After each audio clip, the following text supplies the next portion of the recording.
Morning, everyone. Good morning. It's great to see you all online. We've got great numbers, so thanks for joining us. Um, it's a fascinating time to be doing this with what's going on in the world and with the presenters that we have today. Remember that you can fire through questions if you like, and we'll pick them up. Um, our batting order is supposed to be Johnny Russell from the NAM Europe team, Michael Sherrock, and Fergus. Uh, I can see you're online, Johnny, but we haven't got you in quite the right spot yet. So I think we'll just start with Michael Sherrock, and just a final reminder, which I'll throw in at the end as well. Remember, we have the summit event coming up on the 18th and 19th of March. So no more of me, Michael. It's an interesting time with tariffs and post-earnings season. So over to you, please. Thank you. Great, thanks, Stu. Good morning, everyone. Happy Friday. Look, it's been a really busy few weeks for the team with reporting season. Companies reporting their results for the period ending December. For some reason, New Zealand companies seem to jam it in the last 2 weeks of the month of reporting season. So, multiple results coming at us each day. And then all the follow-up meetings with the executive teams as well. So, teams been, running hard, keeping up with all those results. So I'll run through a few observations from reporting season, a few other bits and pieces as well through this update. I think the general theme from reporting season is it's been a really tough last 6 months for companies and probably a little bit tougher than the market was expecting as well. And we've seen that through generally some disappointing results that have come through with very few positive updates, to be fair. And also the outlook statements, somewhat muted as well.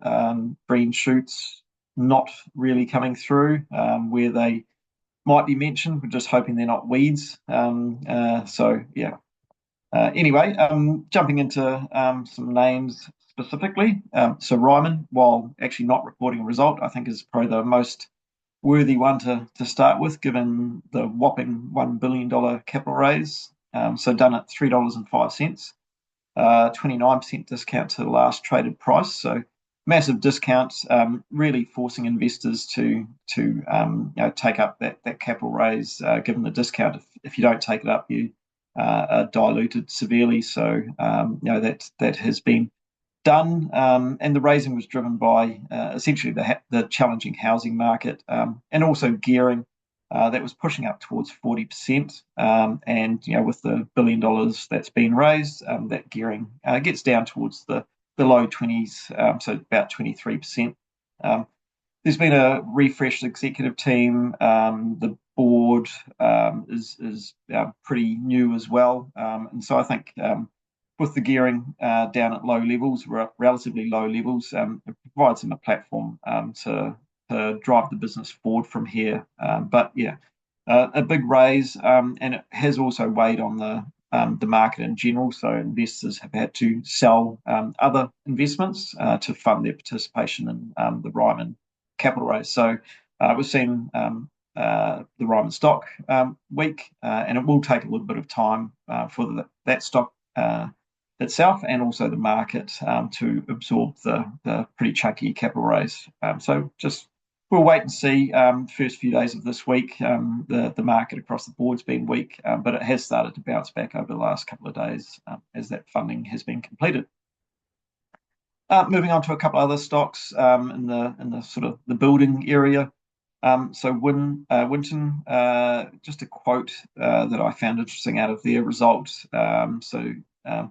They said they remain cautious and believe New Zealand isn't yet at the bottom of the construction cycle. Quite telling, from their point of view. And Fletcher Building, the stock had run reasonably hard up to the result, and I think the market took some comfort that there wasn't another downgrade. They're sticking to being 40% first half weighting, 60% second half weighting in terms of their earnings, and we'll see how that plays out. But just catching up with the management team, they noted that things really just bumbling along the bottom of the cycle rather than any uptick at this point in time. Freightways, they actually had a good result, another name exposed to the economic environment, but they did state that they remain cautious about any rapid recovery in New Zealand, and expect that it will be a slow grind for the economy moving into the second half. So no strong recovery expected from them either. And then also backward looking, Heartland Bank, they announced their result yesterday, but a week or so ago actually updated the market with a $50 million impairment relating to arrears in their motor vehicle finance and business lending again. So just another casualty of the weak environment. Some other names, Contact, they actually provided a solid result. But they actually provided guidance for the year ahead. So looking into the financial year 26, which the market was a little bit disappointed with, but potentially a conservative guidance note from them. The near-term focus for Contact and investors is the Manawa takeover, which is in the hands of the Commerce Commission at the moment. The time frame for that is expected, decision expected by the end of March, albeit there's potential that gets pushed out as well. So that will be of interest for investors there as well.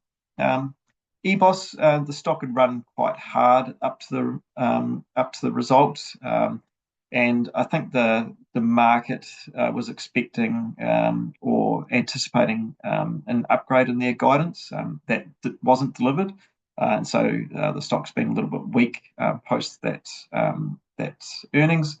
And also quite a surprise was that the CEO is stepping down as well. As I say, the stock's been a little bit weak post that result. Auckland Airport, they actually provided a small upgrade for their guidance. Market was somewhat anticipating that, but their result, first half result, was actually disappointing. So we've seen some weakness in that stock as well. And then another casualty of the economic environment, Sky City downgraded their guidance. They've seen visitation numbers at their Auckland casino down around 7%. Of note, when you flick through their financial statement, was that they are holding a contingent asset on their balance sheet of $74 million. And that relates to the International Convention Centre and essentially a claim against the contractor, Fletcher Building, that they may make, and it could grow from here. But so that will be something interesting to follow over the next year or so, 6 months to a year, once that the convention centre is handed over to Sky City, how they proceed with that potential claim, whether or not there's a settlement or there's something that goes to court around that. And that convention centre now anticipated to open in February 2026. So at least we're getting somewhat closer to the completion of that. Another name that's been of interest has been Spark. Pretty much smashed. We look back probably 18 months ago, potentially even less than 18 months ago, the stock was trading around $5.40. Today it sits around $2.25. So with this earnings result was, I think, the fourth downgrade in a row, and lost a lot of confidence with investors. Revenue continues to be under a bit of pressure, but I think the surprise for investors this result was the cost out that's been signalled didn't materialise. Talking to the company, they're still very confident about delivering that cost out, but second half weighted. So we'll follow that and see if they deliver. They really can't afford to deliver another disappointing result. And then Sky TV, they downgraded their guidance. Somewhat expected, given the economic backdrop, and also the satellite migration that they're working through at the moment. But importantly for investors, they've maintained their dividend guidance of at least 21 cents per share for this financial year. and are still targeting and are confident of delivering at least 30 cents per share in the next financial year. And if you think about where the stock's trading, $2.50, $2.55-ish, that delivers a fully imputed a dividend this year and next year should be fully imputed. So after-tax yields of in excess of 8% this year, and in excess of 11% next year, assuming they deliver that 30 cents per share. Getting towards the end of the companies that I was going to mention, but Channel Infrastructure came out yesterday. We've owned that in our portfolios for some time. Good to see that they delivered in line with their guidance, actually towards the top end of their guidance range. They're delivering on a number of growth projects, so we should see earnings grow in the future. And the biggest near-term opportunity for them that's quite material is the biorefinery that the Seadra Consortium is working on, which could add material value to Channel if they go ahead with that. So they're expecting a final investment decision on that, so go or no go in the second half of this year. Sort of post June into that July period, hopefully. And just finishing on quite a positive note out of reporting season has been A2. They disappointed the market about 6 months ago with their guidance, but this result showed that they're delivering better than expected revenue growth and also slightly better margin. And the stock has performed very strongly on the back of that. Just going to share a slide, well, it's not a slide, but just a screen here with you, just showing the month-to-date performance of stocks, either in the NZX 50 or that are held in our portfolio. So we can see A2 Milk up 40% month-to-date. Flex Building, as I mentioned, had performed strongly up to result and then post-result, and a few other names. Worley, Australian name that we hold in our portfolios. So they had a good result, and we're actually up 10% on result day, up 7.5% month to date. So that's a positive story over reporting season from our portfolios.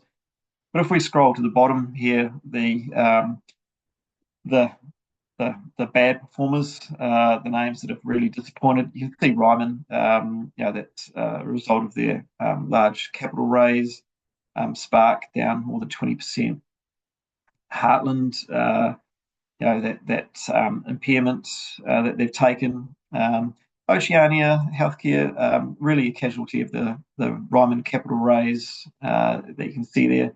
And I should note Somerset, you see down 10%.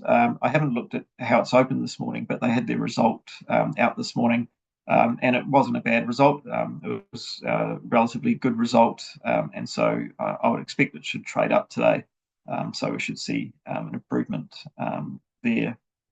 But I'll just leave that there for a second, just so that you can see that as I just move on to a couple other bits and pieces that are worthy of note. Fisher & Paykel Healthcare, which you can see is down month to date. That's a casualty of what's been going on with President Trump talking about tariffs. So they have manufacturing in Mexico, and should tariffs come into play, there's talk of 25%. That will impact on their production in Mexico and the cost as they transport that across the border. But we're yet to see actually how that plays out. But hopefully we can get some certainty in the near term around that. And just another name or thing to note. We have MSCI index changes at the end of business today, and so Contact Energy will be added to the MSCI standard index, and Mercury will be removed. So we expect very large volumes to go through the market in those names and other names that will be impacted by index changes as well. I'll just stop sharing those returns here and get back to Me, in terms of how we're positioned, so our core fund, overweight Somerset, top five overweights talking through Somerset. Ryman sits there. It's artificially showing as overweight, or is in fact artificially overweight at the moment. We're just waiting for the index upweight to fully come through. That will be fully reflected once the retail side of their capital raise is completed. And then Contact, Infratil, and Sky TV round out the top five. In fact, closely followed by Worley, which sort of battles for that top five overweight as it stands at the moment. And then underweights, top five there: Goodman Property Trust, Precinct, Auckland Airport, Genesis, and Freightways. Just noting a couple of property names there. We have been adding real estate to our portfolios slowly over time, just getting some exposure to interest rate sensitive names, adding to the likes of Kiwi Property, and we also own some Australian real estate as well. So just thinking about return month to date, so the NZX 50 down 3.5% month to date, and a chunk of that relates to the earnings results that we've seen, but also the impact of the Ryman capital raise, which will play through. In terms of thinking about the year ahead, and further than the year ahead as well, we remain reasonably confident about the performance of the New Zealand market over the year. Just with lower rates flowing through, that has a direct impact on performance of stocks. But also as the economy improves and we start to see company earnings improve as well, which we should see hopefully at the back end of this calendar year, and as companies report their results at this time next year. But also the impact of term deposits and bank deposits falling. That will make the New Zealand market and other equity markets more attractive, as well as investors seek higher returns as well. So just in terms of how our funds are tracking, we're tracking unfortunately behind the index return, taking a hit from our Ryman position and also exposure to Spark, so that's playing through. But overall, how our portfolios are positioned, we're confident that performance will flow through, and we'll be able to recover that in the near term if all plays out as we expect. Final day of the month today, so we'll see how performance goes today as well. So that's all I've got to cover. So I'll just hand back to Stu. Thanks, Michael. No comment about the Warriors starting their season. Warriors first game on Sunday. Look really excited about the season ahead. Big Warriors fans. So hopefully this is our year. Very good. All right, thanks very much. A couple of themes that I'll pick up as we go over to Johnny Russell from the NAM Europe team. I think we can see you there, Johnny. That's good. Just a couple of things, and I guess in terms of timing on our side of the world, it's pretty interesting having you online straight after the NVIDIA result. Obviously, tariffs are front and center with everyone's minds, and if you didn't know, the Warriors is our local league team. So with that preamble and knowing that we started a little bit late, it's over to you. Thanks, Johnny. Yeah, well, I hope the Warriors have a better time than the Scottish rugby team, given what they've been up to in the Six Nations. And I suppose the industry we're in, it's all about results, a bit like a sport. It doesn't matter if you play well, but you just have to win. Maybe 10 or 15 minutes to go through kind of a market review on 24, and why we kind of outperformed so well as we did, touching that. Obviously some transactions and how we're shifting the portfolio, making some changes, and onto that outlook, and a few killer questions, I think. We'll at least pose. We might not have the answers, but we'll definitely pose those questions at the end. Just a reminder for everyone, and thank you very much for your time. We provide best ideas global equity portfolio for currently 45 stocks called Future Quality. the type of company we invest in is companies that will attain and sustain some of the highest cash flow returns on investment out in the market. Either already high and they sustain them, or they're accelerating. And that is key. That absolutely defines everything we do. It defines how we go about looking and where we go about looking for ideas, the research that we do, and also the portfolios, and it will come through this short presentation and chat in the stocks that I talk about, and actually what's happening within the marketplace as well. So maybe just touch on 2024, obviously a stellar year for global markets, up about 18%. It's all driven by US. That's where the growth is. It's outside just general growth. It's AI, and tech. And that has kind of rumbled into US exceptionalism as a term and a phrase. I'll definitely touch on the US market levels of valuation, whether or not this will be sustainable, whether or not we're reaching a peak. And there's some big question marks on that. But for 2024, it was really, really strong on the back of strong 2023 as well. The sectors that performed well were, unsurprisingly, IT, communication services up 32%, consumer discretionary up 20%, also really strong, and unsurprisingly, the hyperscalers and the semi stocks such as Nvidia sit in those buckets. But financials also very strong within global markets, up about 24-25%.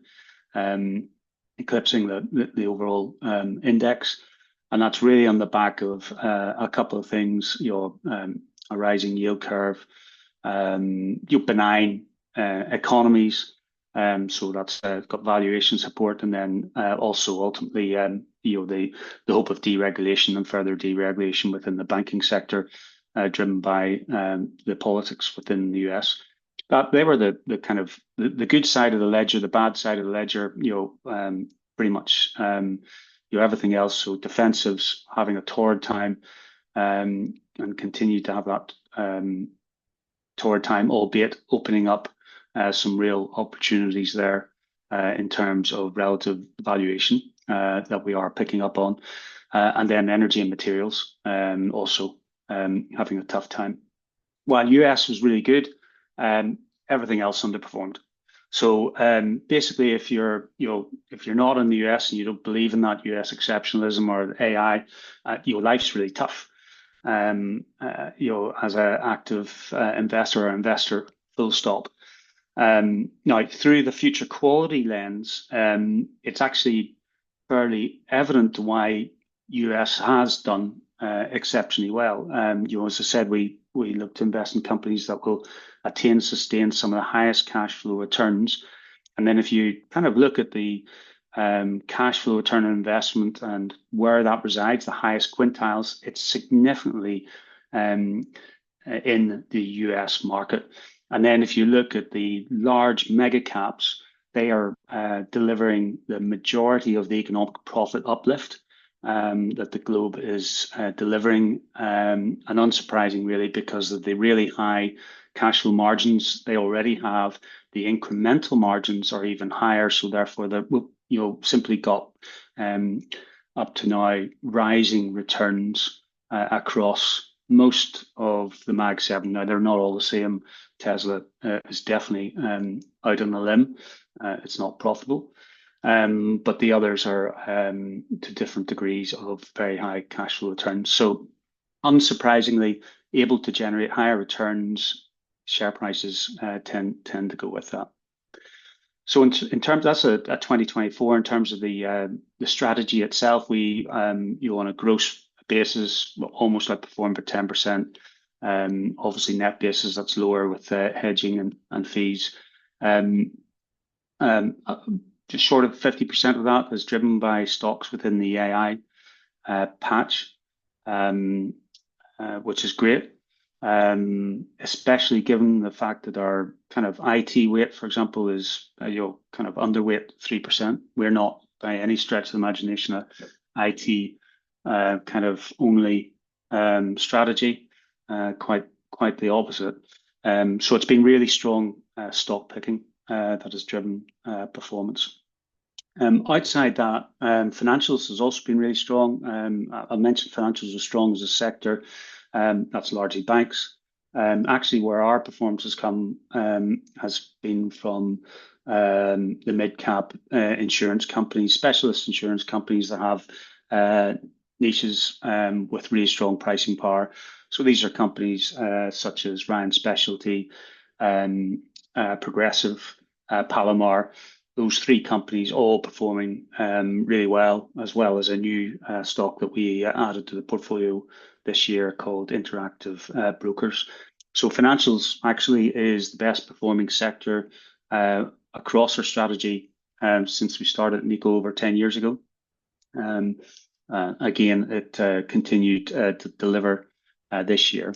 I think one of the points I'd really want to make is that over 85% of the alpha that was driven in 2024 came from stock picking. So it's the stock selection that's driving it, not sectors, regions, or macro, and that's really pleasing. And that actually reflects the same figures over the 10-year period that we've been at Nikko, and it reflects what we're trying to do in terms of creating that best-in-class future quality portfolio for all of our clients.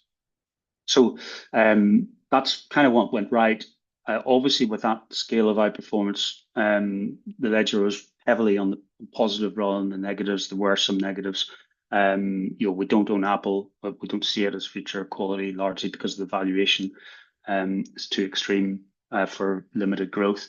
And also, ironically, as Mike was talking about Worley, we also have Worley, but it was an underperformer in 2024, albeit obviously welcoming the strong results that it just had this week.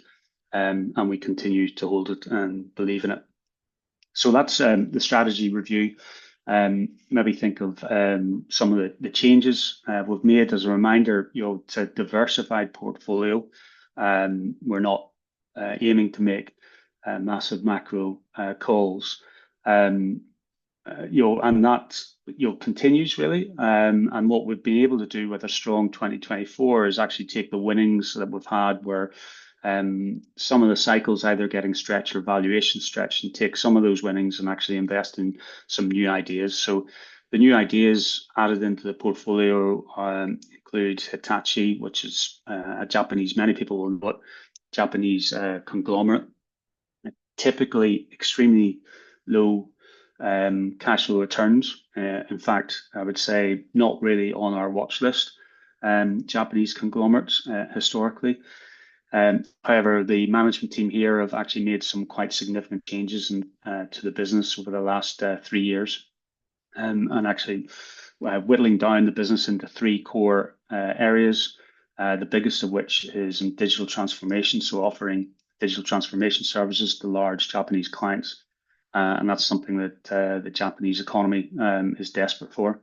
And that growth is very much ahead of them, as well as some electrical grid growth, which is ahead of Hitachi with one of its other divisions. So actually going from a very low CFROI to double-digit growth CFROI with future growth as well, and a strong valuation support. So that's Hitachi. I touched briefly on Interactive Broker. Interactive Broker is one of the leading brokers, leading tech within its solutions, and within that it can provides a lot of white label solutions, and through that it can continue to win market share. So it's been doing very well. We added started a new position in an aerospace and defense company called Curtiss Wright. And one of the areas it focuses on is reactant coolant pumps for nuclear power. It's one of the only few that actually supply that, and that whole industry has been hollowed out over the last 20 to 30 years and has now found a new birth, either through small modular reactors or through the fact that the majority of Eastern Europe is going to be making sure it's got nuclear power, not relying on any Russian gas from here on in. And that's actually happening with the likes of Poland at latter stages of announcing nuclear power expansion. And then a couple of other names in the quarter, in the last quarter, interesting together maybe because it shows that we're moving maybe a wee bit away from US names. So Siemens Healthineers, which is a leading imaging company, healthcare imaging company, also part of the Siemens group, but Siemens divesting of Healthineers, lower valuation to the peer group. It's been struggling with the diagnostics business, which is now got control of, and we should see accelerating returns from Siemens Healthineers from this point onwards. And then the other one is Trip.com, which I imagine a lot of people are aware of, pretty much the leading travel platform within Asia. And I think that reflects a valuation really, and the attractiveness of a lot of high quality companies that are out there in Asia when you compare that to the US. So combined, that really shows that we're diversifying the portfolio further and from taking the winnings that we've had in 2024. So that's maybe some of the transactions. Maybe just look at kind of the outlook. I think you mentioned the kind of some big questions out there, and I think there's two really big ones. One is on AI. Markets are at all-time highs. It's easy to take the view that therefore they're expensive. We would kind of argue the case that that's not right. They're not cheap. That is granted. But if you take the likes of a company like Nvidia, that's it has gone up 200% or almost 200%, under 70% in 2024, but its earnings have gone up 300%. It's been derated. It's at a 5-year low in terms of its rating. Arguably, it maybe deserves that because we're heading towards peak profitability at some point in the future. But the point here is that this might feel a bit like Y2K, in the tech bubble. But in terms of valuations, the spreads are nowhere near that. But you have to question the profit bubble and how big is that, and what's the other side going to look like? And I think the market, post DeepSeek and the increased volatility that we're seeing at the minute, certainly is being a wee bit more discerning and splitting between the group. Up to now, it's been a highly correlated group of stocks that benefited from this massive AI capex spend. I think as a team, although we don't believe that we've come to the end of that, we do believe it's time to be a lot more discerning through the stock picking on that, and that will get reflected through our portfolio and our changes that we have made and we will probably make in the future. And then the second subject, which is the one mentioned on tariffs and the Doge, if that's the right way to pronounce it. I don't really know what to say about Trump and Musk. It's what they're trying to do in terms of taking significant cost out of government is certainly interesting. It poses questions on short-term growth, which we might be seeing getting questioned within the marketplace at the minute. It certainly poses questions of the future direction of interest rates, which is what Trump's trying to get that to go down, and implications for the currency. which obviously would have implications for relative attractiveness for non-US assets. So that's the point we're at. But I think in terms of coming to a conclusion on tariffs or Doge, it remains too early. But we're definitely preparing ourselves for the what ifs, which I think a lot of management teams are also doing. Up to now, I think quite different to the New Zealand market.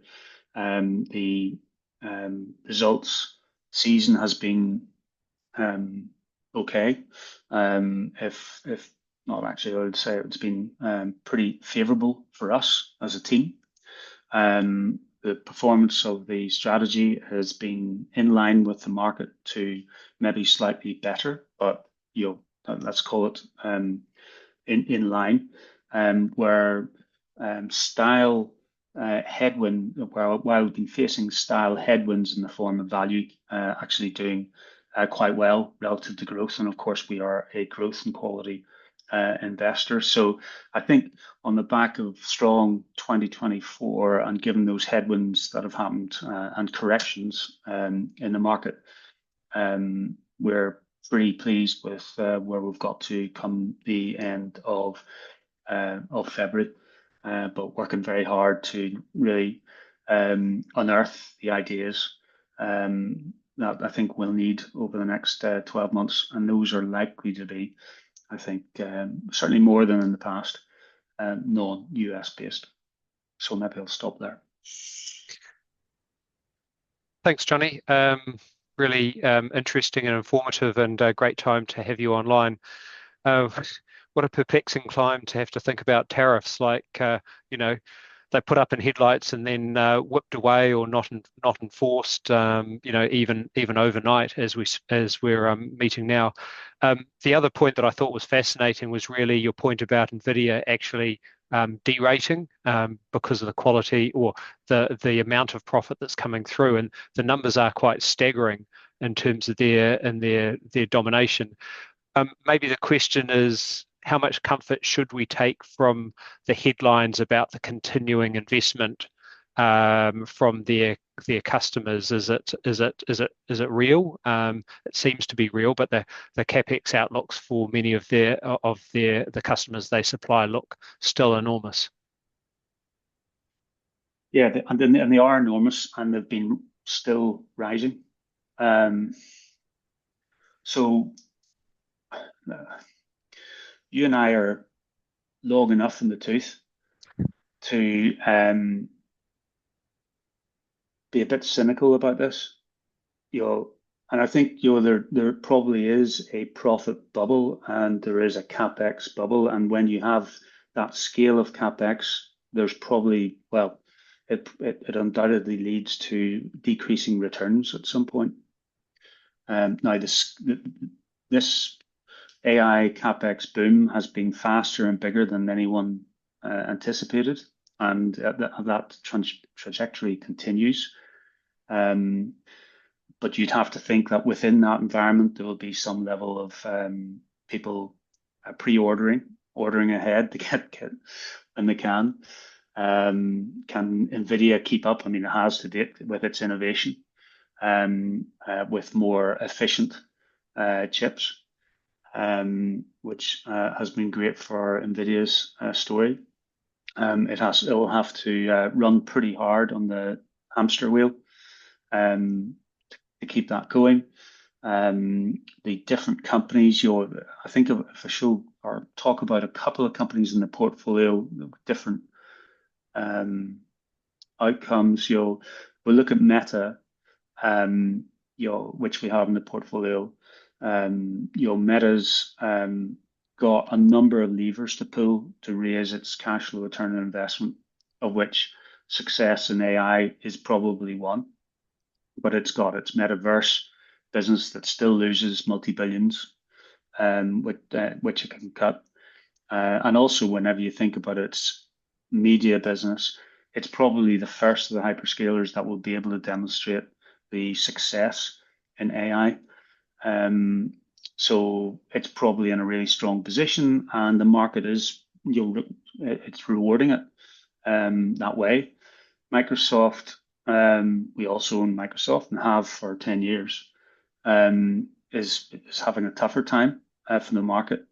And I think that reflects the higher scale of CapEx, and the drag of depreciation and what that is having on its returns, and future potential returns. So the shares are being derated on the fear of, well, you're not generating returns for your capital. I think from our perspective, because we have that future quality lens, the way we look at it, this is ideal for us to look at stocks and go, are returns going to continue to go up, or are they going to go down? And each stock will be slightly different. The market's becoming more discerning about it. I think that will probably be the way it will go forward, and that should benefit us because of the approach we take and the philosophy we have, in focusing on those future cash flow returns and making sure they're a minimum flat, ideally rising. Perfect. Hey, thank you very much. Just a couple of things to close with, no more questions, but firstly, just a note of thanks for the endeavours and efforts of the team on behalf of us in New Zealand and our clients, many of whom are online. So, you always get slammed when things are bad, but when things are good, we should pause and say, hey, thanks very much for that. And just regards the Scottish rugby team, I was just Googling to see who the coach is, and maybe the thought I might leave you with is there's always a New Zealand coach you could get on board, ship one in, and that might improve your lot. No need to respond to that, but I'll note that you can pick that up when you're in New Zealand in a couple of weeks' time and seeing us all in person. Yeah, we've got a few of your New Zealand players, so maybe a coach is what we need as well. Exactly. Right. Exactly. Well, I will see you in a few weeks. I look forward to that. Thank you very much. Awesome. Thank you very much for the update. So we're about to head over to Fergus McDonald, and I guess the theme that I've picked up from so far is, it's a good time to talk to Ferg as well. We're just post the OCR cut, tariffs, maybe not so much, but we've got political stuff going on in our backyard with the Chinese live fire between us and Australia, Ferg, and maybe that'll have some consequences for the amount of debt the government needs to raise. But we're right on time, and we are in your hands. Thanks, Ferg. Thanks, Matt, Stu. As you mentioned, the main points of interest over the last month was the RBNZ's monetary policy statement on the 19th of Feb. And you mentioned tariffs, and on the global scene, the on again, off again, on again tariffs and their potential and impact on inflation, whether it's going to be higher or, as we think, over the medium term, it's probably deflationary on the impact on growth. So those things let's have a bit of a chat about as we go. But first of all, bond returns so far in February, reasonably flat, just mildly positive. Indices are up around about 15 to 20 basis points. Our funds are a little bit better than that, but just kind of bouncing around, with probably global markets. As we all know, the market has been pricing in rate cuts from the Reserve Bank, and so unsurprisingly, since they did deliver a 50 basis point cut in February, which was pretty much priced in, there was actually very little reaction to that in market pricing. Of interest, though, in the monetary policy statement was not necessarily the 50 basis point cut to 3.75, but the path towards 3%, which we have been thinking has been quite likely to be the bottom of interest rate cuts, was brought forward to effectively the third quarter of 2025, and we agree with that. We think that the RBNZ, they first started cutting in August last year. They've been pretty quick, and if they cut to 3% by the third quarter, they would have cut 250 basis points in the cash rate over approximately a year. From that perspective, we think that that's enough to stimulate economic activity. And we are starting to see a little bit of that kind of coming through, at the moment, a little bit more kind of retail activity and the like. Where we kind of disagree a little bit with the Reserve Bank is that they have also, at the back of the monetary policy statement, they have projections for where the cash rate's going to go over the next perhaps 3 years. They've got it, the projections going down to 3% and then staying there until 2028. We think that's too long. We think that, but we do also acknowledge that a lot of their forecasts are just model based, and they can't, and they will model that inflation is going to stay around 2% over the medium to long term. So we understand why they do that. But when we get those cash rates down to 3%, as I said, by maybe third quarter 2025, history's kind of told us that it's usually 9 months to 12 months before maybe a start of a new tightening cycle or change in direction of rates. So we think that that is likely to occur, and it's what we've been putting a lot of our attention to and our thoughts to is not so much the terminal rate of cash, but how long it's going to stay there for. And we think that's kind of important for future returns out of bond markets, but also probably future returns out of property and equity markets as well. 3% is important too, just in a kind of almost a theoretical perspective, because it represents the midpoint of what the Reserve Bank has deemed to be their neutral level of interest rates. They think between 2.5% and 3.5% is the level which keeps inflation in the economy in a nice sweet spot, neither inflationary nor deflationary. And at 3%, therefore, if it's that midpoint, 3% is midpoint between 2.5% and 3%, we believe that that gives the Reserve Bank optionality to actually kind of put rates up or put rates down, just depending upon the stimulus that those rate cuts have engendered.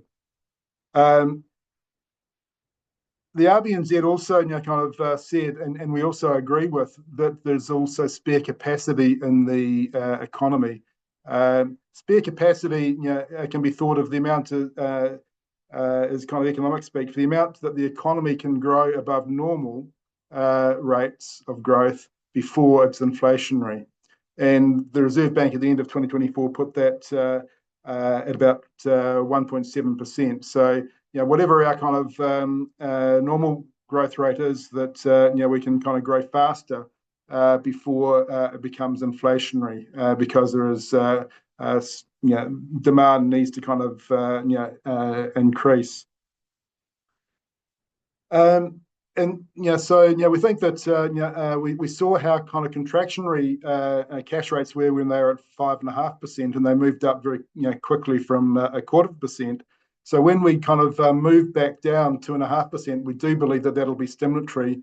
And as we know, monetary policy does take kind of that 9 months, 12 months, 18 months to kind of come through. And so we're reasonably confident that cash rates are likely to kind of hover around that 3% over 2026. Markets being markets, of course, though, will always anticipate actions by central banks. So we think that well before the RBNZ actually starts kind of raising rates, the markets will, via the shape of the yield curve, start pricing in perhaps mild increases in the cash rate. However, we think that that's probably a 2026 story, and we've still got to get through 2025.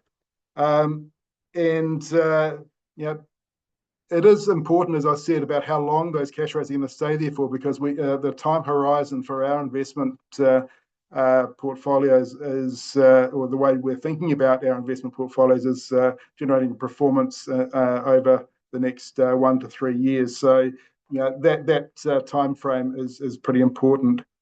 And with a cash rate of 3%, coming soon, it'll be the low point of the yield curve.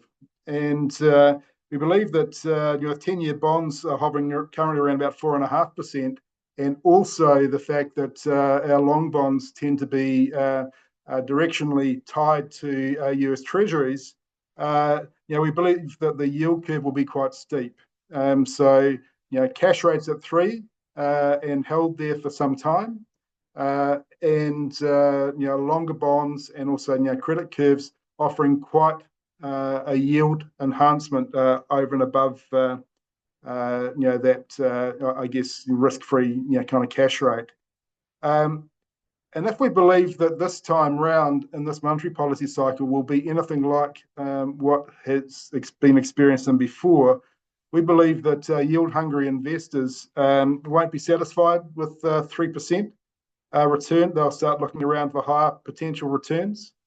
In the fixed interest market, this basically means two things really. One is going down the credit spectrum, i.e., taking on more credit risk, investing in companies that are less likely to repay, balance sheets are less strong. Or number two is maintaining the credit quality and extending the duration, because we've actually got quite a steep yield curve. And if we take along on board another 1, 2, or 3 years in interest rate risk, we can pick up 1.5% returns. And we believe that's probably appropriate, especially if your bond portfolios is part and parcel of a diversified portfolio. Because remember, and it's underlying the philosophy of what we do in the Nikko fixed income team, is that belief that bonds and indeed cash are there to offset the growth characteristics and the higher risk characteristics, or more high volatility of those equity type products. From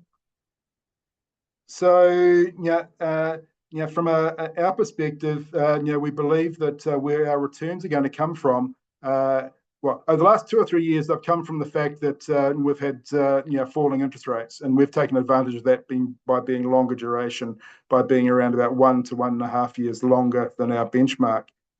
We still think long duration is the correct way to be, because we pick up the extra carry, if you like, the extra kind of yield because of extra duration.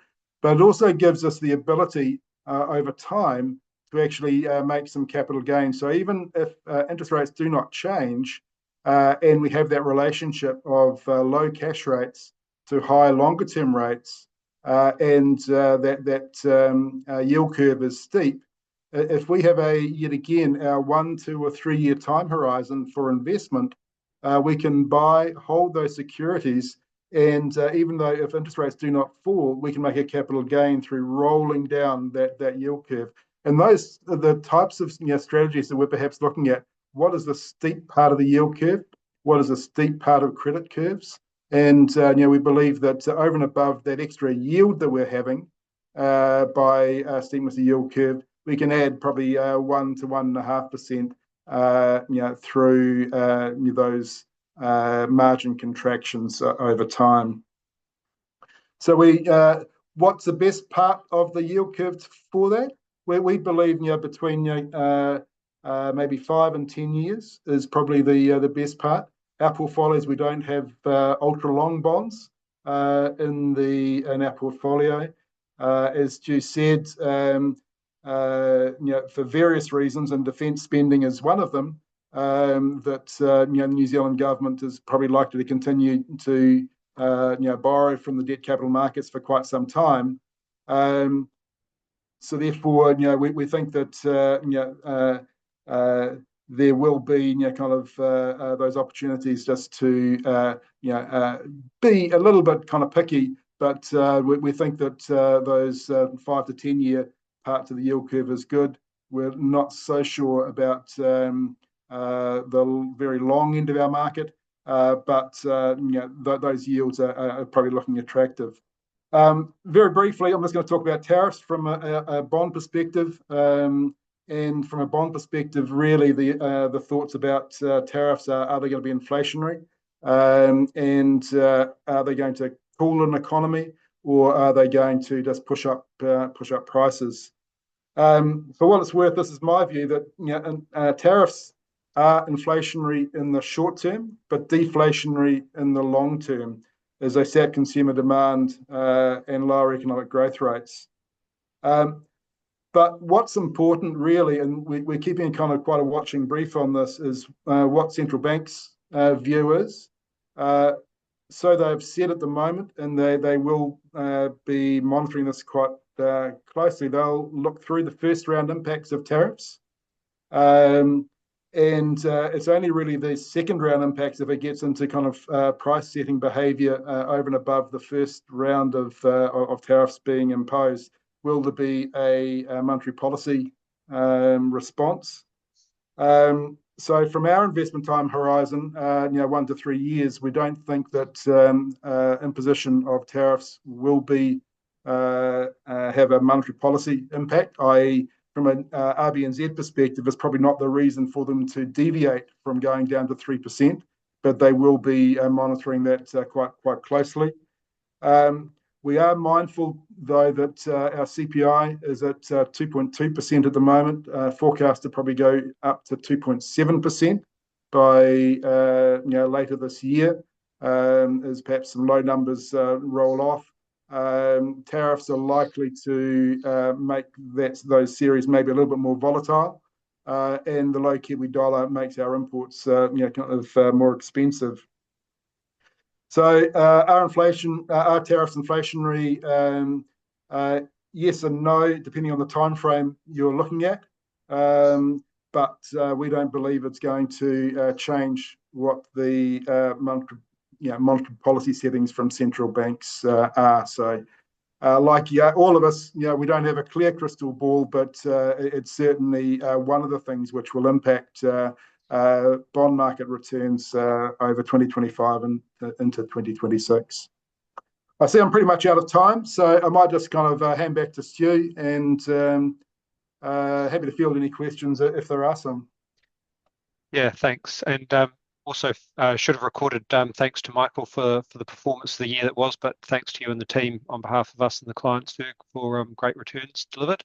Hey, the thing that really that worries me about that monetary policy statement that you drew out is that reference to low rates for 3 years, which seems like, and you framed it up quite well, which we perhaps on this call all understand that that's just their modelling.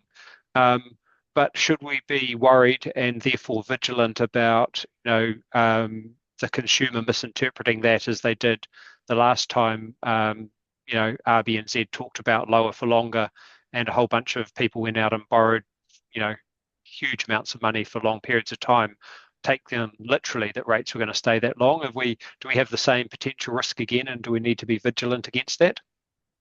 Yeah, I think that that's probably quite good advice or insights. The short answer is yes, but also I'm not too sure how many mums and dads or even people in financial markets read the Reserve Bank monetary policy from cover to cover.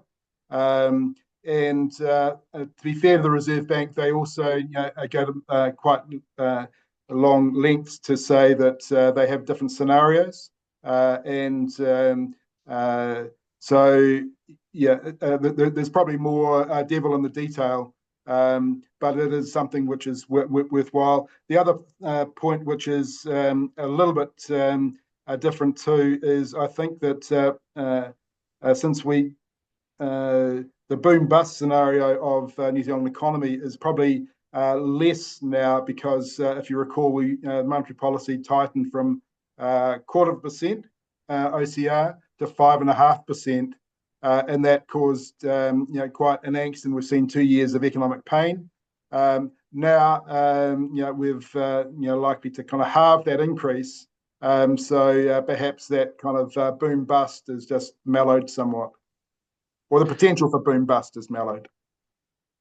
Okay, thanks, Ferg. We'll stop there and thank everyone online, and thanks again, Ferg, and we'll see many of you in a couple of weeks' time for the summit event. And we do indeed wish the Warriors a fruitful season, and hopefully that this might finally be their year. Thank you, everyone.